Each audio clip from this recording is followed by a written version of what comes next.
Amén. Amén. Muy bien, me gustaría que me acompañaras con tu Biblia en el libro de Filipenses. En el libro de Filipenses. Vamos a abrirla allí. El libro de Filipenses capítulo 1.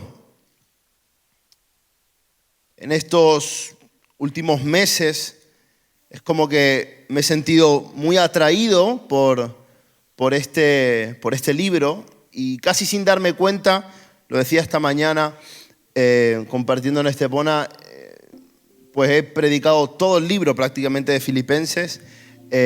No sé, creo que es un libro que, primero que es muy fácil de leer, seguro que llegas a tu casa esta noche y te lo puedes leer, porque son 4 capítulos, es muy dinámico, pero luego el contenido, lo que tiene, lo que hay dentro de este libro es oro puro para un tiempo como el que estamos viviendo.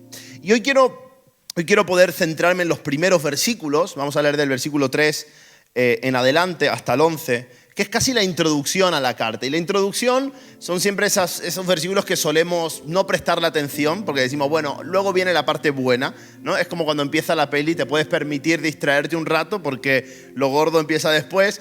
La introducción de los libros a veces son iguales, ¿no? Es como que las saltamos, como que las obviamos, pero esta introducción, en concreto, esta introducción de la carta a los filipenses está llena de riqueza y está lleno de un mensaje que creo que es del Señor para tu vida hoy. Así que vamos a leer del versículo 3 al versículo 11. ¿Lo tienes, verdad? ¿Sí? Amén. Dice así: cada vez que pienso en ustedes, le doy gracias a mi Dios.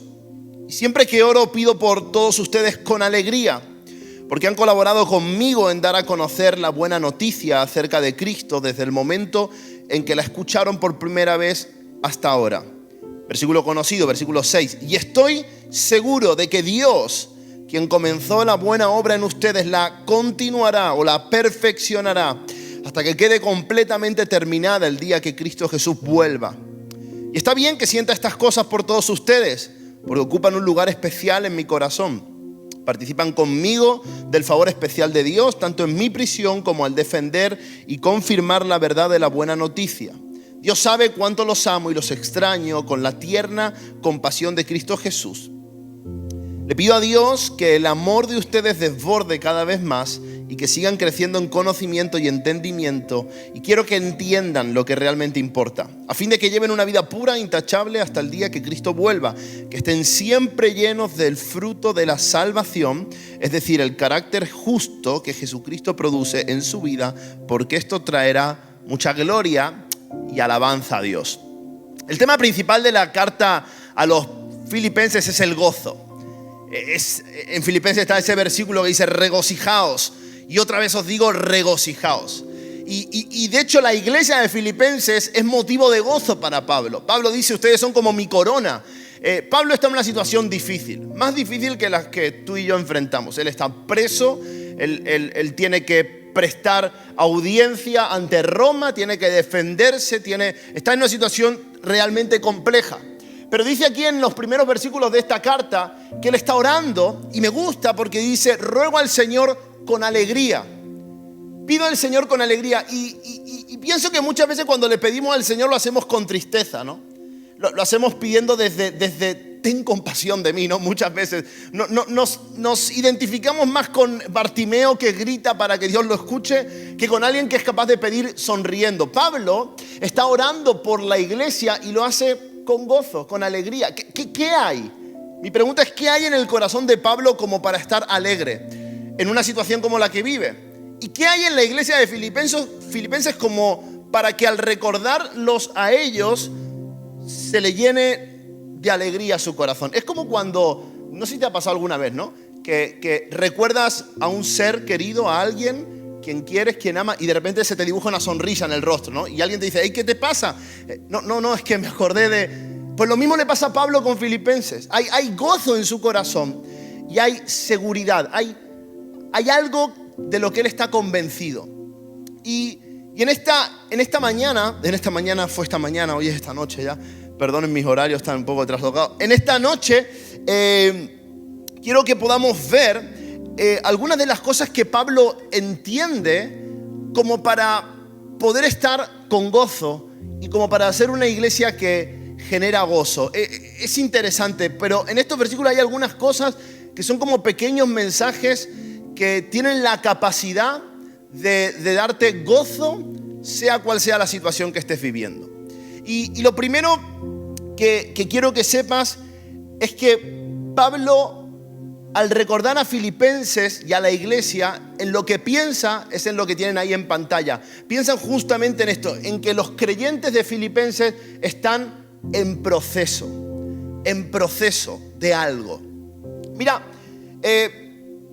cuando comienza un nuevo año, muchas personas tienen esta tendencia a iniciar nuevas rutinas, y esto está genial. Es el comienzo de muchas cosas, y los comienzos son muy importantes, pero el comienzo de algo no cambia absolutamente nada.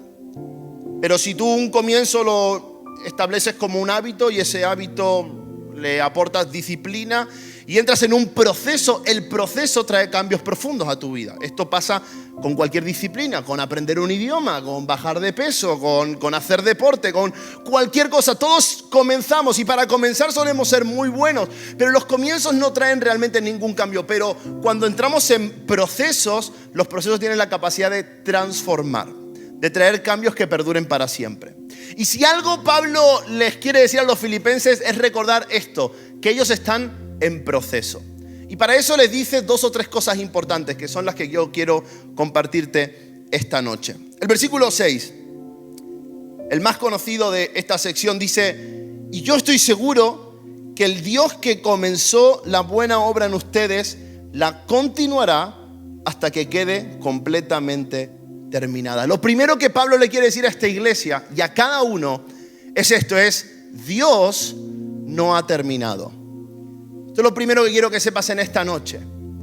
Lo primero que tienes que entender para poder perseverar en gozo, para poder vivir con esperanza con respecto a lo que Dios quiere hacer, es esto, es saber que Dios no ha terminado. Sea cual sea la situación que vivas, sea cual sea el momento en el que estás, necesitas entender esto, que Dios no ha terminado aún, que Él está haciendo algo. A menudo nosotros tenemos esta tendencia a no poder ver más allá de nuestras situaciones. Tenemos esta tendencia a no poder ver más allá de lo que nos ocurre aquí y ahora. Y lo que nos ocurre ahora es como que nubla nuestra vista, como que apaga nuestra fe. Pero Pablo le dice a los filipenses, miren, tienen que recordar algo, tienen que recordar sus comienzos. Yo quiero animarte a esto, para entender el proceso, recuerda tu comienzo. Recuerda cómo llegó el evangelio a tu vida. Recuerda cómo llegó la salvación a tu vida. Quizás hace mucho que eres creyente, o quizás hace poquito. Pero hay algo que nos introduce en un proceso de transformación, y es recordar lo que Dios comenzó a hacer en nosotros. ¿Sabes cómo comenzó la iglesia de Filipenses? La iglesia de Filipenses comenzó 10 años atrás, 10 años antes de que esta carta fuera escrita. Y comenzó con una visión, Pablo quería ir a predicar el evangelio a un lugar o a otro, y él tiene una visión de un varón macedonio, Hechos capítulo 16. Y ese varón en la visión le dice, pasa, ayúdanos. Y la primera ciudad de la región de Macedonia fue Filipos. Y cuando Pablo llega a esa ciudad en Filipos, encuentra a una mujer llamada Lidia, una muchacha que trabajaba en el mercadillo vendiendo telas. Y la Biblia dice que Dios había preparado su corazón y el de su casa. Entonces Lidia abre su casa y ella y toda su casa se bautizan. Y ese día 10 años atrás, fue el comienzo de la iglesia de la que Pablo se sentiría más orgulloso. Y probablemente cuando Pablo está pensando en los filipenses, se está acordando de Lidia, de su casa, como muchos de aquí se pueden acordar, no sé, de la casa de Olga, de las reuniones allí, los comienzos. Y cómo el comienzo está lleno de entusiasmo, de expectativa.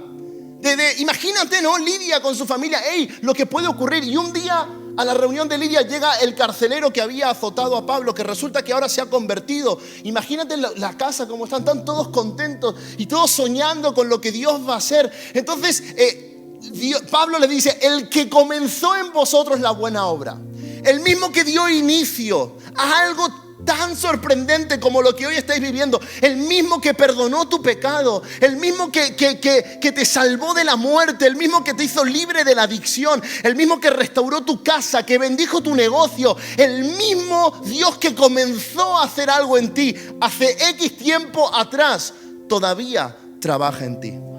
Dios no ha terminado. Muchos cuando vemos el comienzo lo vemos con añoranza. ¡Ay, qué buenos tiempos aquellos! Eclesiastés, el libro de la sabiduría, dice: nunca digas que un tiempo pasado fue mejor, porque estarías cayendo en un error. ¡Ay, qué bien cuando me convertí! Cuando todos estábamos juntos, cuando no había mascarillas, ¡qué bien! Eso sí es verdad que estaba mejor. Pero esto de que vemos los comienzos extrañándolo con añoranza. Pero ¿sabes qué? Ver el comienzo de lo que Dios empezó a hacer en nosotros nos ayuda a despertar fe para lo que Dios todavía quiere hacer a través de nosotros. El Dios que comenzó. ¿Qué comenzó Dios en tu vida? ¿Qué comenzó Dios a hacer en tu casa hace X tiempo atrás? Lo que Dios comienza, lo perfecciona. Yo siempre he creído mucho esto de que lo que Dios comienza, lo termina. Y que lo que Dios dice, Él lo cumple. Pero antes de terminar y cumplir, Él perfecciona. El Dios que comenzó la buena obra en vosotros, la perfeccionará hasta acabarla. ¿Qué significa esto de que Dios los perfecciona? Bueno, en el diccionario de la Real Academia Española dice que perfeccionar es dar el mayor grado de perfección a algo o a alguien. Es llevar algo a la máxima capacidad, su máximo potencial. Y la Biblia dice que lo que Dios comienza a hacer en cada uno de nosotros, Él está interesado en perfeccionarlo. Y esta parte no nos gusta tanto. Porque a la mayoría nos gusta empezar y acabar. Empezar y acabar. Pero a nadie le gusta perfeccionar. Para perfeccionar algo hay que tener habilidad, hay que tener paciencia, hay que tener conocimiento, hay que darle mucha dedicación. No cualquiera puede perfeccionar algo, no cualquiera puede ver los detalles. Pero Dios está interesado en perfeccionarnos porque Dios no hace nada a medio hacer. Dios no deja nada a medio hacer. Dios no hace chapuza. Y Efesios capítulo 2, versículo 10 dice que nosotros somos la obra maestra de Dios, creados según Dios.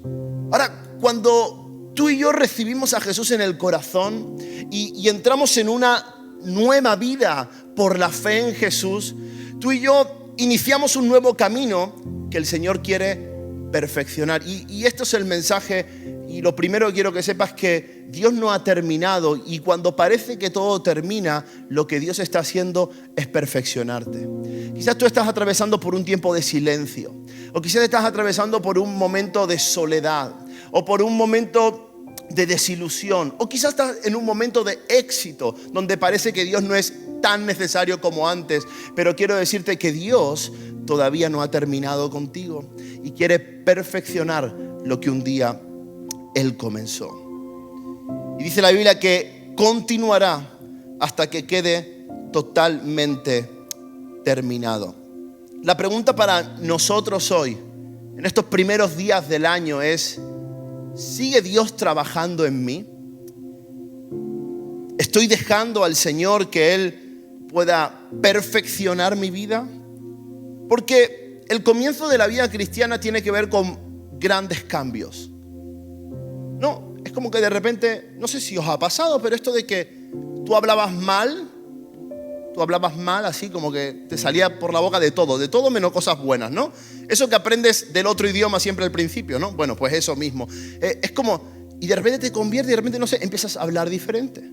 Tú pensabas mal y ahora empiezas a pensar diferente. Hay cambios muy radicales cuando comienza nuestra vida con Jesús.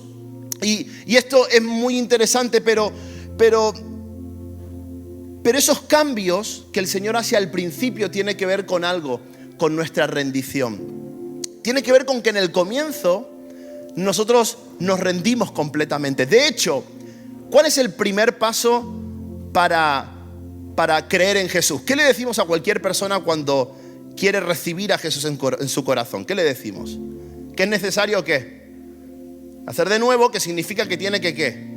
Que arrepentirse, ¿no? que pedir perdón por sus pecados. Esto decimos. No sé si tú estás aquí hoy por primera vez y tú dices, yo quiero seguir a Jesús. Lo que tienes que saber que seguir a Jesús tiene que ver con arrepentirte, con dejar tu vida atrás. Y arrepentimiento tiene que ver con esto, con rendición, con rendirte, con abandonarte, con decir, entrego mi vida, soy todo tuyo. ¿Y sabes cuál es el problema? Que muchas veces no podemos ver a Dios perfeccionar nuestro interior, o no podemos ver a Dios perfeccionar nuestra vida, porque hay un momento en el que dejamos de rendirnos a Él como lo hacíamos al principio. Es el momento donde nos sentimos autosuficientes, donde ya sé 4 versículos de la Biblia, ya sé orar, ya siento la presencia de Dios, ya hasta Dios me habla, oye. Y es en ese momento donde siento como que me subo un escalón y digo, no lo necesito demasiado. Y cuando dejas de rendirte al Espíritu Santo, lo que ocurre es que no estás permitiendo que Él pueda hacer lo que quiere seguir haciendo de ti. Muchos hoy están aquí pensando que con lo que hoy tienen, con lo que hoy saben y con lo que hoy conocen de Dios, ya es suficiente. Pero hoy lo que el Señor quiere decirte es, todavía no he terminado. Isaías capítulo 64, versículo 8, dice, a pesar de todo, Señor, tú eres nuestro Padre, y nosotros somos el barro y tú el alfarero, y todos somos obra de tu mano. ¿Sabes lo que sabía el pueblo de Israel? El pueblo de Israel pensaba mucho en la imagen del alfarero. Tú has visto seguramente y has escuchado mucho de este tema. El alfarero que pone sus manos sobre una pieza de arcilla, de barro, y la empieza a moldear. Ahora, cuando el alfarero pone sus manos sobre esa bola, esa masa de barro, hay algo que él tiene en su mente y es la imagen de lo que quiere crear. Tú no lo ves, tú solo estás viendo un plato que gira y alguien que mueve las manos, pero él en su mente tiene una imagen de lo que quiere crear. Tiene el producto terminado, como cualquier artista. Tú no ves el producto final, pero Él lo tiene en su mente. Y si Dios es nuestro alfarero y nosotros somos barro, y si estamos lo suficientemente rendidos a Él como para que Él todavía pueda poner sus manos sobre nosotros, sobre nuestra manera de pensar, sobre nuestra manera de decidir, si todavía permitimos al Señor que Él ponga sus manos sobre nuestra vida, lo que tienes que saber es que cuando Dios pone sus manos sobre nosotros para perfeccionarnos, hay una imagen en su mente. Hay una imagen de lo que tú tienes que llegar a ser. Y aquí voy a soltar una puntillita, porque tú no tienes que llegar a ser a través de Dios una mejor persona solamente. El evangelio no se trata de alcanzar la mejor versión de ti mismo, aunque alcanzar la mejor versión de ti mismo es algo que puede venir como consecuencia de seguir a Jesús. Dios no pone sus manos sobre ti para que seas tu mejor versión. ¿Sabes qué hay en la mente de Dios cuando Él pone sus manos sobre ti? Su Hijo, Jesús. Porque el trabajo de Dios en el corazón del hombre tiene que ver con que Jesús sea visible, sea reconocible en cada uno de nosotros. ¿Qué es lo que quiere Dios perfeccionar en tu vida, en mi vida? Quiere perfeccionarte para que Cristo sea visible en ti y a través de ti. Es lo que dice la Biblia, que todos crecemos a la estatura de un varón perfecto que es Cristo Jesús. Entonces la pregunta no es si he sido mejor que el año pasado o si este año seré mejor que la década anterior. La pregunta no es si ahora estoy mejor o peor que antes. La pregunta es cuánto de Cristo se está viendo en mí. ¿Cuánto de Jesús hay en mi vida? Y no quiero que nadie me entienda mal, porque obviamente la transformación nos lleva a cambios que la gente puede ver, nos lleva a productividad, nos lleva a fidelidad, nos lleva a mejores relaciones, pero el objetivo de Dios en cuanto a perfeccionarnos tiene que ver con esto, con que Cristo sea formado en cada uno de nosotros. Dios aún no ha terminado, porque todavía Cristo ha de verse más de lo que se ve en tu vida. Amén. Entonces Pablo piensa en los filipenses y dice, ¿saben qué? Dios no ha terminado. El que comenzó está perfeccionando. No se ha acabado. No ha sido hasta aquí. Hay algo que todavía Dios está haciendo. Pero luego sigue hablando y hay otro segundo aspecto que llamó mi atención en esta mañana cuando leía este pasaje. Y en el versículo 7 dice así: porque me es justo sentir esto de todos vosotros, porque os tengo en el corazón, y en mis prisiones y en la defensa y confirmación del evangelio, todos vosotros sois participantes conmigo de la gracia. Pablo dice: yo os tengo en un lugar especial en mi corazón porque ustedes participan conmigo de la gracia. ¿Cuántos en Navidad han jugado alguna noche de Navidad a un juego de mesa? ¿No? ¿Han jugado alguno de estos días de Navidad? ¿Alguien? Solo es mi casa que les gusta jugar a los juegos de mesa. Alguna que otra casa también, ¿no? Bueno, y cuando jugamos los juegos de mesa, yo evito la competitividad, pelearnos, tirarnos cosas, porque... pero decimos una frase. Yo le enseño una frase a mi hijo y le digo: David, lo importante es... Ustedes no lo dicen, ¿no? Son competitivos, ¿no? Bueno, está bien. Lo importante es participar. Sí, todos queremos ganar, pero participar. Piensa en esta palabra: participar. Lo importante es participar. Pablo, cuando ora por los filipenses, lo hace con alegría. ¿Sabes por qué? No solo porque se acuerda de que Dios comenzó algo que está perfeccionando, sino que él se pone contento al pensar en los filipenses porque dice: ¿sabes qué? Esta gente participó conmigo. Participó conmigo. Tienen parte en lo que Dios ha hecho a través de mí. Y este aspecto es súper importante y quiero que lo entiendas y que lo grabes hoy. Y es que tú y yo somos la obra de Dios y Dios desea trabajar en cada uno, pero para ser parte de una obra mayor. Tú y yo somos parte de una obra mayor. Porque cuando hablamos esto de que Dios está trabajando en mí, es como que a veces nos ponemos un poquito egocéntricos, ¿no? Ay, sí, porque Dios me ha cambiado y Dios me ha hablado y Dios me ha dicho y qué pin, y mira qué tal y mira cómo soy. Pero mira, tienes que entender algo. Lo que Dios quiere hacer en ti es parte de algo que quiere hacer mucho más allá de ti. Cuando nosotros vemos la obra de Dios en cada uno de nosotros, no tiene que ver exclusivamente con nosotros, tiene que ver con su propósito final, tiene que ver con la salvación del mundo, con la restauración, con la reconciliación del hombre con Dios. ¿Y saben lo que tiene que entender un cristiano que está en proceso? Tiene que entender que somos parte de una obra mayor. No todo es lo que pasa aquí en Marbella. Lo que pasa aquí es importante, pero lo que pasa aquí es parte de algo que Dios está haciendo en el mundo, en las naciones. Somos una gota en el océano, importante, claro que sí, pero somos partícipes de algo que excede la capacidad humana, y eso se llama los propósitos divinos de Dios. Los filipenses habían sido parte. ¿Cómo? Bueno, habían ofrendado, habían orado, se habían preocupado por el estado de salud de Pablo. Es como que ellos habían contribuido con su vida, con su ejemplo, al avance del evangelio. Y ¿sabes qué? Ellos entendieron que todos eran parte de un mismo proyecto.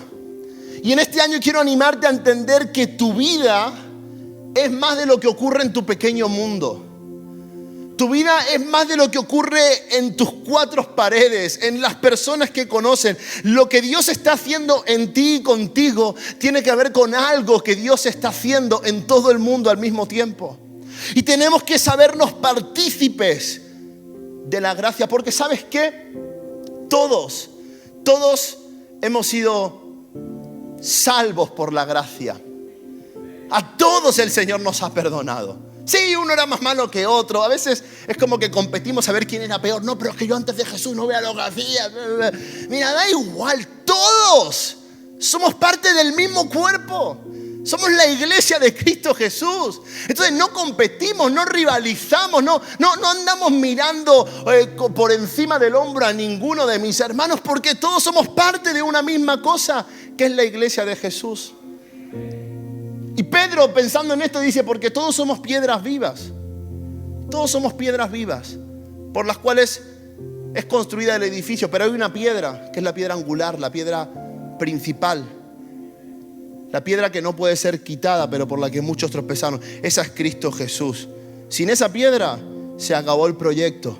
Los demás, la pregunta es esta: ¿un ladrillo es importante en una construcción? ¿Sí o no? Sí.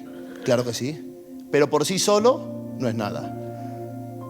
Un ladrillo solo no sirve para nada, pero junta un ladrillo con otro ladrillo y otro ladrillo y otro ladrillo y verás lo que puede ocurrir. Y si le metes esa construcción al ladrillo principal, que es Cristo Jesús, entonces el mundo podrá conocer a Dios. ¿Qué es lo que quiero que entendamos, hermanos? Que estamos en proceso, estamos siendo transformados por el Espíritu Santo de Dios, porque lo que Dios quiere hacer en nosotros va más allá de nosotros y tiene que ver con un proyecto divino y con propósitos eternos. Hoy estaba pensando mucho en esto y ustedes me disculpan, pero también hace unos días estaba viendo un pequeño documental acerca de construcciones y monumentos y había cosas que llamaban mi atención. Yo cuando estaba haciendo este mensaje pensaba en todo lo que se tarda en construir un gran monumento. En el documental que vi se hablaba de la Basílica de San Pedro y de cómo hicieron falta cientos de años para culminar la construcción, pero luego hay mucho más. Está la Catedral de Westminster en Inglaterra, está muchas construcciones y monumentos importantes que se tardaron años, pero hay uno de ellos que hoy quiero que veas. Si no lo reconoces, bueno, te perdonaré por esta vez, pero la siguiente no tendré misericordia. Quiero que veas esta imagen, es la imagen de un edificio, a ver si me ayudan allí atrás, y a ver si reconoces qué lugar es este sitio. Muy claro, tú como eres medio granadino, ¿no? Muy bien, es la Alhambra de Granada, ¿no? ¿Todos han visitado la Alhambra de Granada? ¿No? Bueno, el que no ha ido debe ir, ¿eh? Es visita obligada, ¿eh? Visita obligada para gente de Andalucía, tenemos que ir. Ahora, ¿sabes cuántos años se tardó en construir la Alhambra de Granada?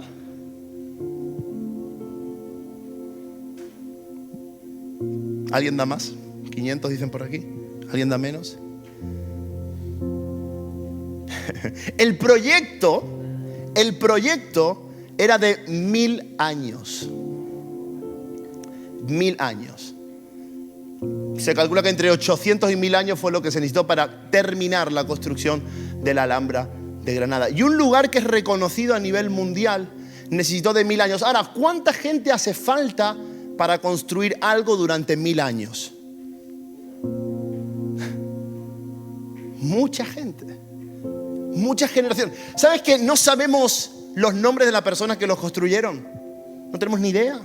Tenemos nombres de 4 o 5 arquitectos que parece que eran importantes.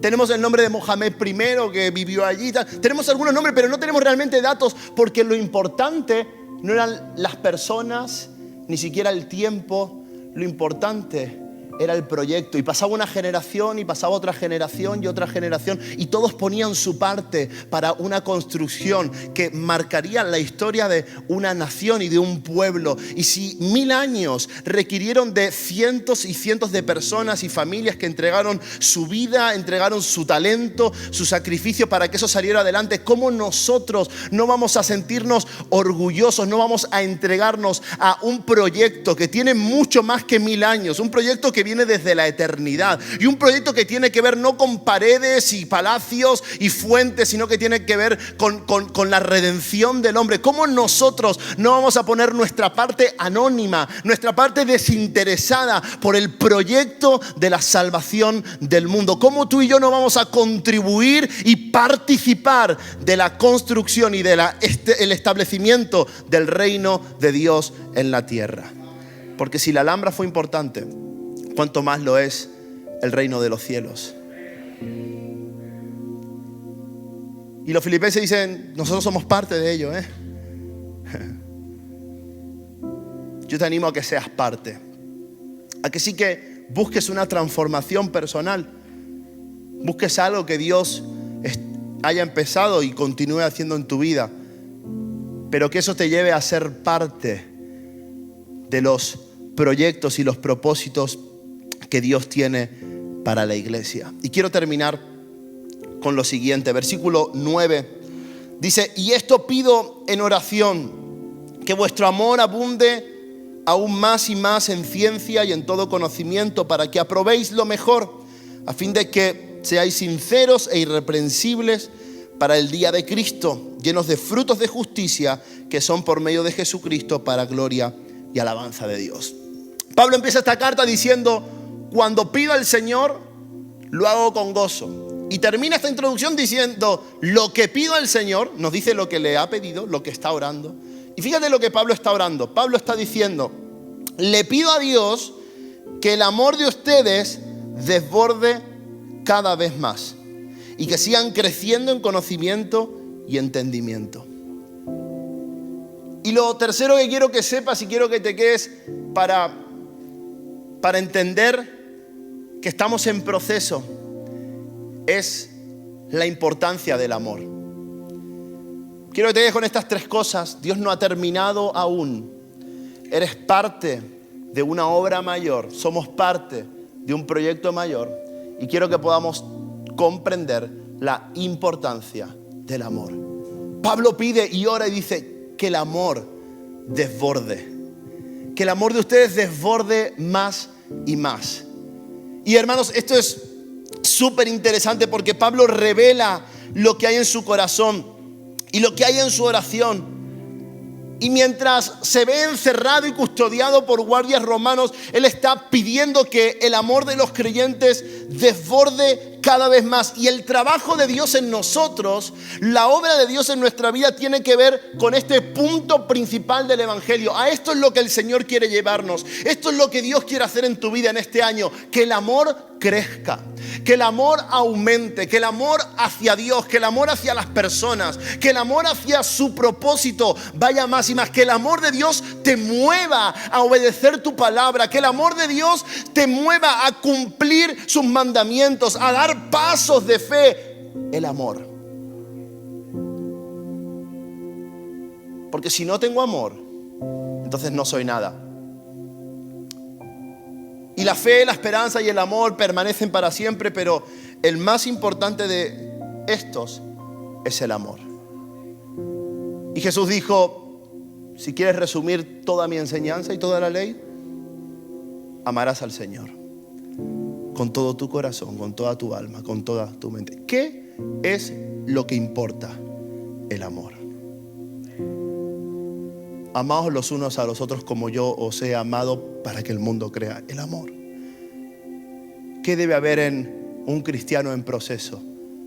Un amor que va en aumento, que desborda. Porque cualquiera que dice que ama a Dios, pero aborrece a su hermano, es un mentiroso. Y no hay nada que identifique más a la iglesia de Jesús que esté llena de su amor. Un amor sincero, real, genuino. Iglesia, estamos llamados al amor como aspecto principal de nuestra identidad, de nuestro ADN. Podemos celebrar, cantar, podemos reír, podemos comer, que nos gusta, podemos hacer un montón de cosas. Pero si el amor no nos mueve, entonces nada sirve. La obra de Dios en tu vida tiene que ver con esto, con que el amor desborde. Y cuando el amor desborda en una vida, lo que ocurre, Pablo habla mucho del amor, y en Romanos 12, versículo 9, voy a terminar con este texto. Pablo da una serie de consejos y dice lo siguiente, Romanos 12, 9. El amor debe ser sincero, el amor debe ser genuino. Así que aborrezcan el mal y aférrense al bien. ¿Qué ocurre cuando el amor desborda en una vida? Cuando eres lleno del amor de Dios, que aborreces lo malo. Hay gente que está lidiando con lo malo. Es que no quiero hacer lo malo. Está como peleando siempre con el pecado. Pero si estás lleno del amor, entonces te aferrarás al bien. Ámense los unos a los otros con amor fraternal, respetándose y honrándose mutuamente. El amor nos lleva al respeto, al prójimo, a la honra. Nunca dejen de ser diligentes, sino sirvan al Señor con el fervor que da el Espíritu. El amor nos lleva a la diligencia, a asumir responsabilidad. Cuando estás lleno del amor, te haces responsable. Y esa responsabilidad te lleva a vivir con fervor. Fervor es entusiasmo, con pasión, con motivación, no con apatía, no como sin ganas, sino que cuando estás lleno del amor, cuando te sabes amado por Dios y amas como Dios ama, entonces hay fervor, hay pasión, hay entusiasmo en tu interior. Luego dice versículo 12, alégrense en la esperanza, muestren paciencia en el sufrimiento, perseveren en la oración, ayuden a los hermanos necesitados y practiquen la hospitalidad. El amor eleva nuestra mirada hacia el otro, nos ayuda a permanecer en medio del sufrimiento y a perseverar en la oración. Luego dice versículo 16, vivan en armonía los unos con los otros, no sean arrogantes, no se crean los únicos que saben, sino háganse solidarios con los humildes. Una persona sin amor es una persona arrogante, es una persona que no se solidariza con el otro, falto de empatía. Luego dice ahí, alégrense con los que se alegran, lloren con los que lloran y procuren hacer lo bueno delante de todos. Y si es posible, en cuanto dependa de ustedes, vivan en paz con todos. Y cuando el amor desborda, vives en paz con los que te rodean, con tu familia, con tus hijos, con tus compañeros. Todo esto ocurre cuando nos damos cuenta de la importancia del amor. Y quizás no hay mejor petición en esta noche que la que Pablo hizo en aquella casa encerrado. Y es que tu amor desborde. Que tu amor desborde en esta iglesia. Que el amor de Dios en cada corazón desborde y dé como resultado frutos de una vida donde el Espíritu Santo está trabajando. Pablo dice eso para que ustedes puedan comprobar los frutos de justicia. Este es un año para dar fruto. Es la palabra de este año. Es un año para fructificar, para ver a Dios obrar en nosotros. Pero los frutos tienen que ver con esto, con que Jesucristo sea visible en cada una de nuestras vidas. No hay mayor impacto para una iglesia que personas siendo desbordadas y estando totalmente constreñidas y llenas del amor de Dios que es en Cristo Jesús. Y nada podrá separarnos de su amor, ni la muerte, ni la vida, ni lo presente, ni lo pasado, ni lo futuro, ni la enfermedad, nada, porque somos más que vencedores en Cristo Jesús. Dios no ha terminado. Estamos en proceso. Y quizás tú escuchas esto y dices, está bien, Ezequiel, pero tú no sabes lo que a mí me está pasando. Tú no sabes las cosas que pasan por mi cabeza. Tú no sabes la situación que estoy viviendo. Y tienes razón, no lo sé. Eso es verdad, no lo sé. Pero lo que sé es que Dios te quiere perfeccionar. Es que Dios quiere hacer un trabajo delicado en ti. Si todavía dejas que Él ponga su mano. Si no te has vuelto tan arrogante como para decir, ¿qué estás haciendo? Si pides que su amor te llene. Pero es que Dios siempre ha obrado así. Los aparentes finales de Dios son saltos de página. ¿Has visto cuando lees un libro? Cuando lees un libro, estás leyendo un capítulo y llegas al aparente final, pero no es el final. Es un salto de página y luego comienza un nuevo capítulo.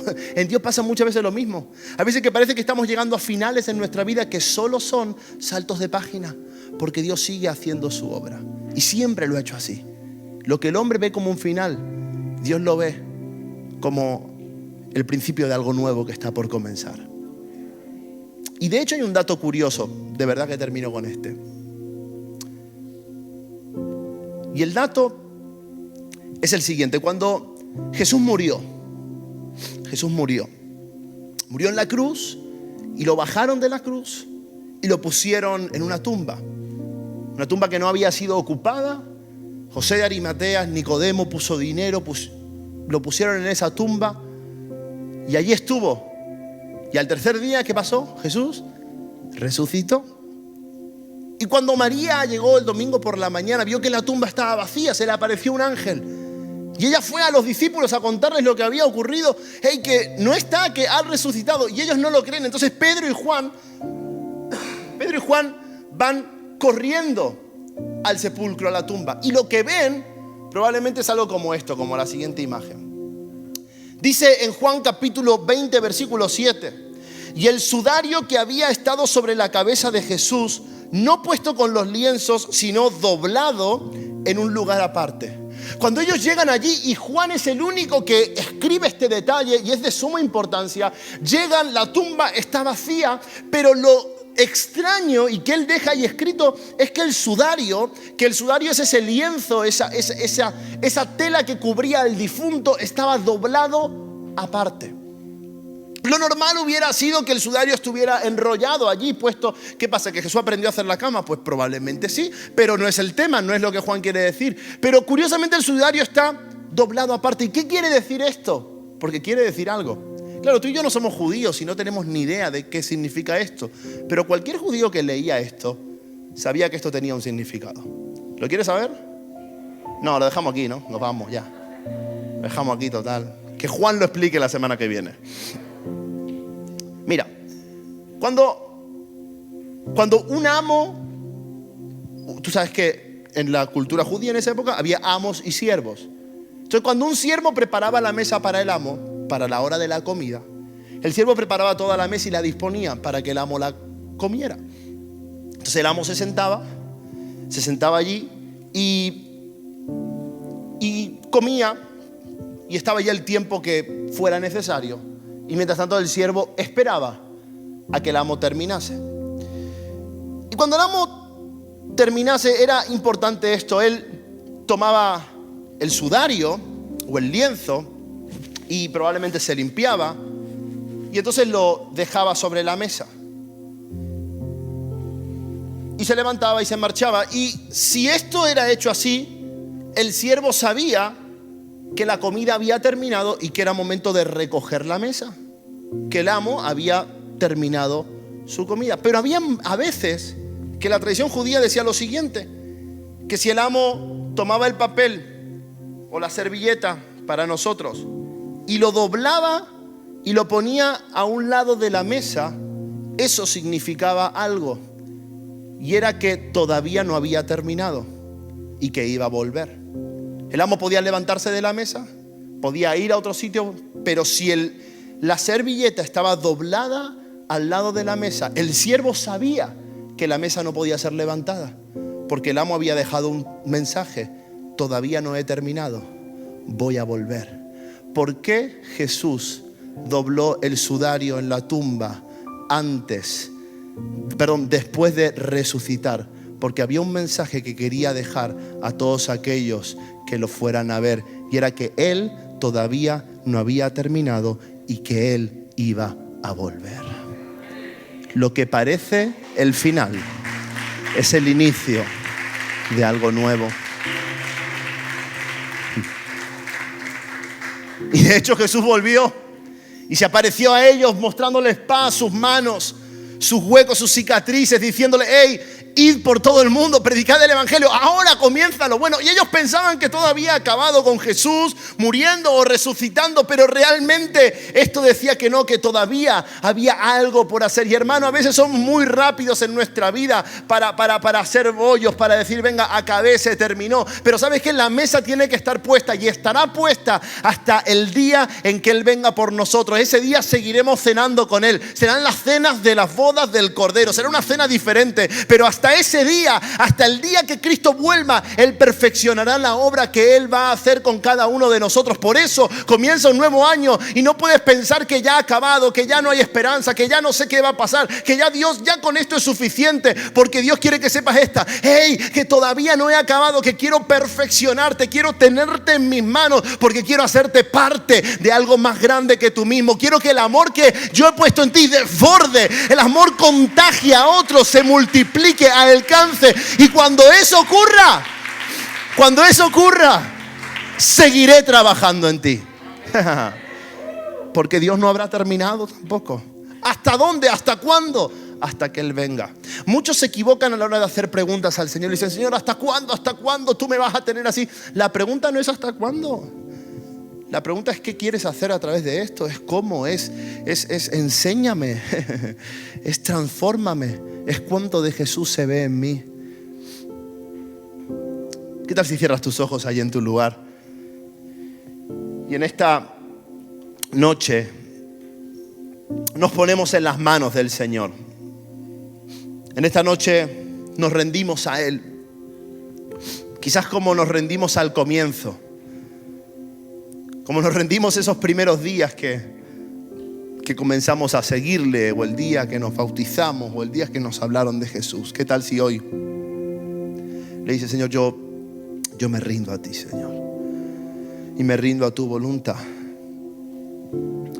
Quizás estás en una situación donde parece que todo se acaba, donde tú estás como cerrando páginas, como diciendo: mira, hasta aquí, con esto es suficiente, no necesito más. Pero hoy el Señor quiere que sepas que Él todavía está trabajando, pero Él ahora te está perfeccionando. A veces son cambios pequeños, imperceptibles al ojo humano, pero Él lo está haciendo. Como un decorador va mirando los detalles para que su Hijo sea revelado al mundo a través de tu testimonio. Y en esta noche tú le puedes decir al Señor: Señor, sigue obrando en mi vida, sigue obrando en mi interior, sigue trabajando en mí, Señor, que tu amor desborde. Vamos, ahí donde estás, haz lo tuyo, haz lo personal. Dile: Señor, necesito que trabajes en mí en este año. No se trata de qué te tengo que pedir. Quiero que sigas moldeándome, ni siquiera para ser mejor, ni siquiera para obtener algo, ni siquiera para obtener algo a cambio. Quiero que tu Hijo se vea en mí, que Cristo sea formado en mi vida. Quiero ser luz del mundo y sal de la tierra. Quiero ser parte de la mayor construcción, del mayor proyecto de la historia de la humanidad. Quiero ser parte de la salvación de Marbella, de mi casa, la salvación de mi familia. Señor, hazme parte. Quizás no me pueda llevar la gloria, quizás no pueda poner mi nombre sobre esta obra, porque tú eres el único principal, eres la piedra angular, pero yo quiero ser parte. Quiero ser una piedra viva que forma parte de lo que tú has de hacer.